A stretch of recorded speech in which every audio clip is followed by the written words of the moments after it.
বিচারের অপেক্ষায়। শুনুন, কারু হৃদয়ে আঘাত দিয়ে ভেবেছ তুমি বিজয়ী? সময়ের পাতা এখনো উল্টানো বাকি।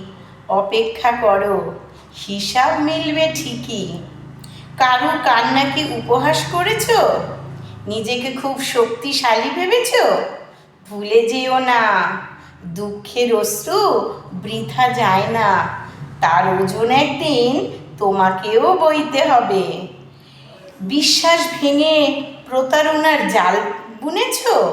নিজেকে মুক্ত ভেবেছ? সময় তার পথ চেনে। একদিন সেই পথেই তুমি আটকে যাবে। বিচারের অপেক্ষা। লেখক হচ্ছে মেহবুব সরদার সবুজ। একদম পারফেক্ট কবিতা।